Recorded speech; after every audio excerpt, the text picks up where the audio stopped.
Hello friends, मैं हूं advocate Nitish Banka. आप हैं मेरे YouTube channel let's speak legal में। आज मैं आपके सामने बहुत ही बेहतरीन वीडियो प्रस्तुत करने जा रहा हूं। आज मैं आपको ये बताने जा रहा हूं कि म्यूचुअल कंसेंट डिवोर्स कैसे लें, क्या प्रोसेस रहता है, कैसे इनिशिएट करें म्यूचुअल कंसेंट का। क्योंकि देखिए, म्यूचुअल कंसेंट से अगर आप डिवोर्स लेंगे, ये सबसे आसान तरीका है आपके सारे केसेस जल्दी से जल्दी ख़त्म करने का, और आपको जो है मैट्रिमोनियल इश्यूज से जल्दी बाहर आने का बेस्ट तरीका म्यूचुअल कंसेंट डिवोर्स ही है।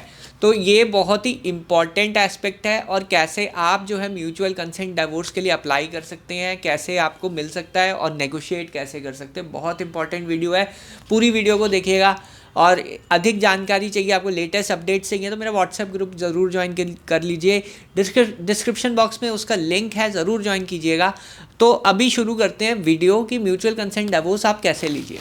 देखिए, जब आपका पार्टनर जो है अलग हो गया है आपसे, तब जो है आप क्या करना चाहिए आपको। देखिए, सबसे इंपॉर्टेंट चीज़ है, आप उसे एक लीगल नोटिस भेज दीजिए। जब आप लीगल नोटिस भेज देंगे तो एक प्रोफेशनल स्टेप होगा जब आप नेगोशिएट करते हैं। ऑफ कोर्स ये लीगल नोटिस तब आप भेजेंगे जब आपके फ्रेंड्स, फैमिली सब इन्वॉल्व, जो भी लोग इन्वॉल्व हैं, उन्होंने मीडिएट करने की कोशिश की और वो सब फेल हो गया है। उसके बाद ही आप ये फर्स्ट स्टेप लेंगे कि लीगल नोटिस आप भेजेंगे, और लीगल नोटिस में आप उनको इनवाइट करेंगे एक फॉर्मल सेटलमेंट के लिए, नेगोशिएशन के लिए। इसमें लॉयर्स भी इन्वॉल्व हो सकते हैं। आपके साइड से आपका लॉयर होगा, दूसरी साइड से दूसरा साइड का लॉयर हो सकता है। तो ये मीडिएशन जो है जनरली कहीं पे भी हो सकती है।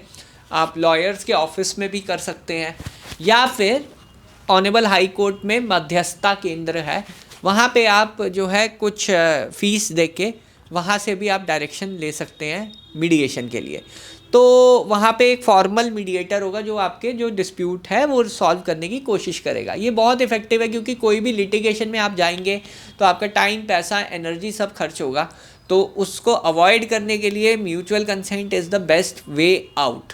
और कोई भी फॉल्स केस या कोई भी केस को अवॉइड करने के लिए म्यूचुअल कंसेंट जो है सबसे बढ़िया तरीका रहता है, और उसमें सबसे इम्पॉर्टेंट चीज़ है मीडिएशन। अब जब आपका केस मीडिएशन में रेफ़र हो गया, तब क्या होगा। देखिए, मीडिएशन में आप अपना प्रपोज़ल रखेंगे, वो अपना प्रपोज़ल रखेंगे। अगर तो देखिए गैप बहुत कम है कि जो आप देना चाहते हैं या वाइफ साइड एलिमनी लेना चाहते हैं, मेनली एलिमनी, चाइल्ड कस्टडी और ये ज्वेलरी वगैरह, इन पे ही डिस्प्यूट होता है।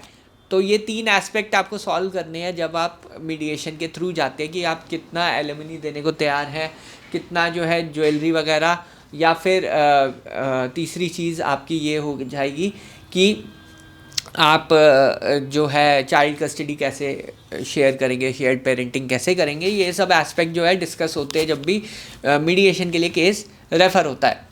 हालांकि 95% केसेस ऐसे हैं जिसमें जो है एक चीज़ फेल हो जाती है। वो क्या चीज़ है कि आप दोनों साथ रहते, डिस्पाइट जो है इतना डिस्प्यूट होने के बाद, वो 95% केसेस में फेल हो जाते हैं। 5% केसेस जो मेरे एक्सपीरियंस में है, हालांकि सबका अलग अलग हो सकता है एक्सपीरियंस। तो अगर आप डिवोर्स की जगह अगर साथ रहने का सोच रहे हैं ऑन सर्टन टर्म्स, तो 95% चांस ऐसा कि वो चीज़ फेल हो सकती है। और ख़ासकर तब जब अगर 498 है और ऐसी कंप्लेंट्स फाइल हो गई हैं अभी ऑलरेडी, तो और कम रह जाता है चांस। तो यहाँ पे आप जो है अपना कॉल ले सकते हैं। हर एक का अपना पर्सनल रहता है कि साथ रहना है या अलग रहना है। तो 95% केसेस में साथ रहने का जो प्रपोज़ल होता है वो फेल हो जाता है। पर कई केसेस में जब ज़्यादा लंबी शादी है और छोटा मोटा डिस्प्यूट है, वहाँ पे जो है साथ रहने का प्रपोज़ल जो है वो ठीक बैठता है।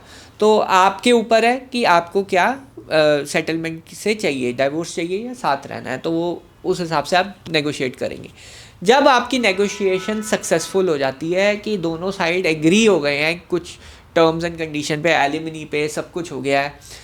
कई बार मैं ये देखता हूँ, मेरे को बहुत हंसी आती है कि कई बार जो है ऑपोजिट पार्टी ये डिमांड करती है कि आप सारा का सारा पैसा एग्रीमेंट साइन करने पे दे दो। जनरली ऐसा नहीं करना चाहिए। आपको जो है अगर एलिमनी आपकी फ़िक्स हुई है कि आप इतनी एलिमनी पे एग्री हो, तो 3 इंस्टॉलमेंट्स में आप वो दीजिए, या 2 इंस्टॉलमेंट में दीजिए। अब 3 इंस्टॉलमेंट क्या है, फर्स्ट मोशन, सेकंड मोशन और तीसरा विड्रॉल ऑफ केसेस क्वाशिंग या कुछ भी। अगर आपके खिलाफ कोई केसेस नहीं डले हुए हैं तो फर्स्ट और सेकंड मोशन में आप इक्वल इंस्टॉलमेंट में पेमेंट कर सकते हैं दूसरी पार्टी को। तो यहाँ पे जो है आपका पूरा का पूरा जो है ऐसे एग्रीमेंट में लिखा जाता है। और ऑब्वियसली केसेस जो है आपके विड्रॉ थर्ड जब आपका डिवोर्स हो जाएगा उसके बाद ही आप जनरली वो प्रपोज करते हैं। तो फर्स्ट और सेकंड मोशन में सब कुछ आपका होगा, बिफोर द कोर्ट होगा, ज्वेलरी आर्टिकल्स आपका बिफोर द कोर्ट होंगे, वहाँ पे जो है साइन होंगे, स्टेटमेंट रिकॉर्ड होगी, प्रॉपर तरीके से ये सेटलमेंट होता है, तभी जो है आपका जो म्यूचुअल कंसेंट का डिवोर्स है वो इम्पॉर्टेंट है। हालांकि मेरे पास कल एक और एग्रीमेंट आया था जिसको मैं रिव्यू कर रहा था। उस एग्रीमेंट में ये लिखा हुआ था कि जो एलिगेशंस हैं वो एक्सेप्ट कर रहा है हस्बैंड या वाइफ। तो ऐसा एग्रीमेंट जो है बहुत ही ख़तरनाक होता है। ये चीज़ एग्रीमेंट में नहीं होनी चाहिए। नॉर्मल होना चाहिए कि टेम्परामेंटल डिफरेंसेस की वजह से आप अलग रह रहे हैं, कोई किसी का कोई दोष या किसी पे कोई एक्विजिशन जो है आप एक्सेप्ट नहीं करा सकते ऐसे एग्रीमेंट में। नॉर्मल टर्म्स एंड कंडीशंस होंगी कि ये हुआ है, इस दिन को मैरिज हुई है, इस दिन सेपरेशन हुआ है, उसके बाद पॉइंट्स आएंगे कि अब जो है म्यूचुअल कंसेंट के टर्म्स क्या होंगे, उसके बाद नेक्स्ट स्टेप आ जाएगा आपका केसेस कैसे विड्रॉ होंगे, चाइल्ड की कस्टडी कैसे होगी, विजिटेशन क्या होगा। ये सब एस्पेक्ट्स जो है आपके एग्रीमेंट में क्लियरली मेंशन होंगे और सिर्फ इसी एस्पेक्ट्स पे ही एग्रीमेंट आपका चलेगा और कोई एस्पेक्ट आपका काउंट नहीं होता है ऐसे में। तो इस चीज़ का आप जो है बिल्कुल ध्यान रखिए जब भी आप म्यूचुअल कंसेंट के लिए जाते हैं। बाकी म्यूचुअल कंसेंट के बाद जो भी टाइमलाइंस होती हैं कि फ़र्स्ट मोशन कब फाइल होगा, सेकंड मोशन कब फाइल होगा, ये सब चीज़ें जो है वेवर क्या होगा, वेवर यानी 6 मंथ्स का वेवर होगा या नहीं होगा, वो सब चीज़ें सब एग्रीमेंट के अंदर एक प्रॉपर फॉर्मेट के अंदर होती है। ये पूरा तरीका है कि कैसे आप म्यूचुअल कंसेंट डिवोर्स ले सकते हैं। बहरहाल वीडियो देखने के लिए बहुत बहुत धन्यवाद। अगर आपको जो और जानकारी चाहिए, बहुत अच्छी जानकारी चाहिए, तो मेरा व्हाट्सएप ग्रुप ज़रूर ज्वाइन कीजिएगा। डिस्क्रिप्शन बॉक्स में मैंने लिंक दिया हुआ है। बहरहाल वीडियो देखने के लिए बहुत बहुत धन्यवाद। Thank you very much.